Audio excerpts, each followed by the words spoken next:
Assalamu alaikum warahmatullahi wabarakatuh, everyone. Bismillah ar-Rahman ar-Rahim, in the name of Allah subhanahu wa ta'ala, most gracious, most merciful. Alhamdulillah Rabbil Alameen, all praise is due to Him, Lord of the world. Bismillah ar-Rahman ar-Rahim, Alhamdulillah Rabbil Alameen, wa salatu wa salam wa rasulullah wa ala alihi wa sahbihi ajma'een, amma ba'd. We send blessings and salutations upon Muhammad sallallahu alaihi wasallam, on his family and his companions, and may Allah subhanahu wa ta'ala bless us all as well. Ameen. Today, inshallah, I'm going to be talking about something, that we sometimes ask ourselves. Every once in a while we think about it. Sometimes we think, why are Muslims suffering around the world? We take at Palestine, Kashmir. Sometimes we take a look in China. Muslims are being put in concentration camps in China. What's going on in Syria. We think, why is this happening to us? We have Deen, we have Allah subhanahu wa ta'ala, we have the Quran, we have Rasulullah sallallahu alaihi wasallam. Then why is this happening? Why are we suffering? Even the early Muslims, they ask this themselves. And if you take a look at what the companions, may Allah be pleased with them, if you take a look at what they went through, it's nothing compared to what the Muslims are going through now.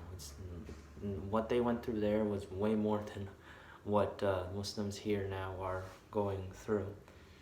And there's a hadith in Ibn Majah and many others, narrated by Abu Hurairah radiallahu anh, that the Prophet, may Allah's peace and blessings be upon him, said, "My nation is a nation that has mercy upon it.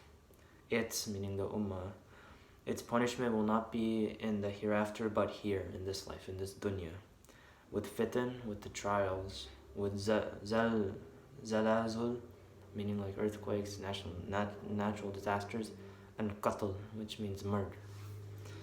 Now, if you look at this hadith, this is actually a mercy of Allah subhanahu wa ta'ala. Now, how? Well, as the Messenger said, the punishment is here, but not in the next life.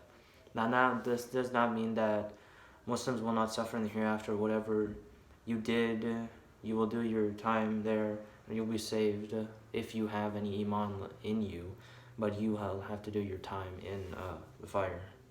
So the punishment is here. All the trials, the temptations, natural disasters, and all the hardships, they're here in this world. They're not in the next world. So this is actually, if you look at it this way, it's a mercy from Allah subhanahu wa ta'ala. And this actually gets us closer to Allah subhanahu wa ta'ala also. Because when we become heedless and when our hearts become hard, the punishment of Allah Azza wa Jal helps us come back to Him, because it puts us down. We realize how low to the ground we are. We think ourselves higher, but we are actually lower than we think. Before I tell you how this helps, let me tell you what is the difference between a punishment and a test, because this is something that some people do not even know. How do I know for what I'm going through, like this hardship I'm going through, is it a test from Allah subhanahu wa ta'ala, or is it the wrath and punishment of Allah? How do you know? Well, with the test, you are satisfied and happy with the decree of Allah subhanahu wa ta'ala, and this brings you closer to Him subhanahu wa ta'ala.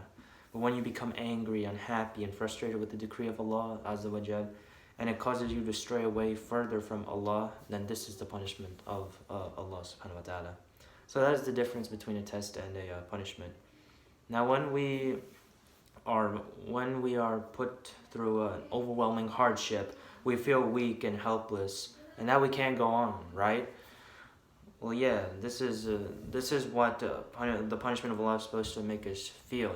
The punishment of Allah, the punishment of Allah, the hardships that come with it are overwhelming. They're really difficult, and they make us feel like we can't do it anymore. We just can't go on anymore. I can't do this, and this makes us return to Allah subhanahu wa ta'ala when we think, Ya Allah, you raise your hand, Ya Allah, I can't do this anymore. Ya Allah, I need your help. I am in need of your help. Forgive me, Ya Allah. Ya Allah, have mercy on me. Ya Allah, help me. So when the Muslims are suffering, this is a rahmah of Allah upon us. This is actually a rahmah upon us. And this will make us get closer to Him in the best state possible. And with this statement, I close. I hope you all have benefited from this video, and if you could please share this with your friends and your family, that would be highly appreciated. And inshallah ta'ala, until I see you next time, I leave you all in peace. Assalamu alaikum wa rahmatullahi wa barakatuh.